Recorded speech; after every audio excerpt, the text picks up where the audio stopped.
আল্লাহর নবী হাদিসে পাকের মধ্যে ইরশাদ ফরমান, হাদিসের মধ্যে বয়ান করেছেন, আল্লাহর নবী হাদিসের মধ্যে বলেন, قال أوصاني رسول الله صلى الله عليه وسلم لا تشرك بالله شيئا। ও মুআজ, তোমাকে আমি 10টি উপদেশ দিতেছি, এই 10টি উপদেশ তুমি গ্রহণ করে নাও। 1 নাম্বার উপদেশ, লা তুশরিক বিল্লাহি শাইআ, কখনোই তুমি আল্লাহর সাথে শিরক করবে না, তুমি আল্লাহর সাথে কখনোই শিরক করবে না। ওয়া ইন কুতিলতা ওয়া হুররিকতা, তোমাকে যদি হত্যাও করা হয়, তোমাকে যদি আঘাত করা হয়, এরপরও তুমি আল্লাহর সাথে কখনোই শিরক করবে না, আল্লাহর সাথে কাউকে শরীক করবে না। নির্দেশ কার? নবী আলাইহিস সালাতু ওয়াস সালাম তার সাহাবীকে উপদেশ দিতেছেন, ও সাহাবী, 10টি উপদেশ দিলাম, এর মধ্যে 1 নাম্বার, আল্লাহর সাথে কাউকে শরীক করা যাবে না। কারণ আল্লাহ তাআলা বলেন, ইন্নাশ শিরকা লাযুলমুন আযীম, সব থেকে বড় গুনার নাম হচ্ছে শিরক। আল্লাহর সাথে শিরক করা যাবে না। তাহলে তো আল্লাহর সাথে কাউকে অংশীদারত্ব করা যাবে না। আল্লাহ হলেন এক, আল্লাহর সাথে কাউকে শিরক করা যাবে, শরীক করা যাবে না।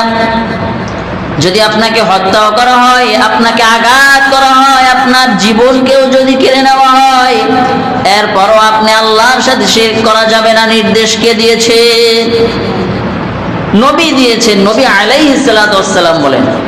2 নাম্বার, ওয়ালা তাউকান্না ওয়ালিদাইক, আল্লাহর নবী বলেন, ও মুআজ, 2 নাম্বার উপদেশ আমি তোমাকে দিলাম, তুমি কখনো পিতা মাতার সাথে কোনো সময় খারাপ আচরণ করবে না, পিতা মাতাকে কোনো সময় কষ্ট দেবে না।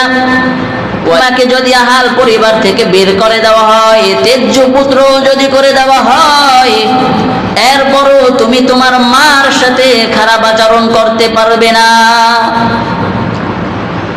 আল্লাহর নবী উপদেশ দিয়েছেন, ও মুআজ, আমার এই 2 নাম্বার উপদেশ আমি তোমাকে দিলাম, তুমি যদি তোমার বাপ মা যদি তোমাকে ঘর থেকে বের করেও দেয়, এরপরেও তুমি তোমার মার সাথে খারাপ আচরণ করা যাবে না।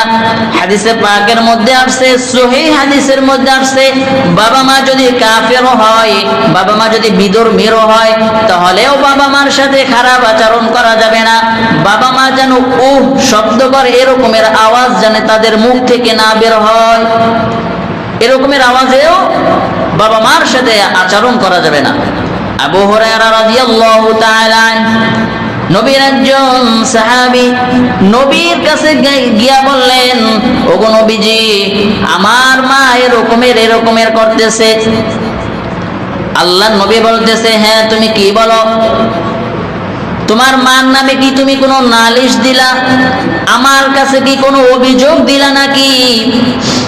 আবু হুরায়রা তো বুঝতে পেরেছেন আল্লাহর নবী কোন দিক থেকে বলতেছেন, আবু হুরায়রা বুঝে ফেলছেন। আবু হুরায়রা বলতেছেন, ওগো নবী, আমি আপনাকে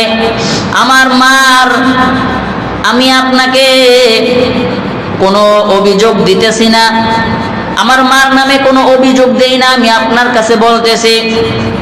কারণ আমার মা আপনার নামে সারাক্ষণ বদনাম করে, আপনাকে সারাক্ষণ গালি দেয়, আপনাকে কি করে?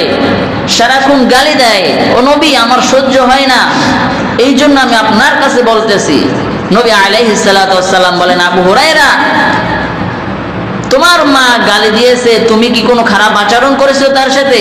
বলে, না, আমি তার সাথে কোনো খারাপ আচরণ করি নাই। বলে, হ্যাঁ, ঠিক আছে, কোনো সময় তার সাথে খারাপ আচরণ করা যাবে না, তার সাথে হালকা উঁচু আওয়াজেও কথা বলা যাবে না।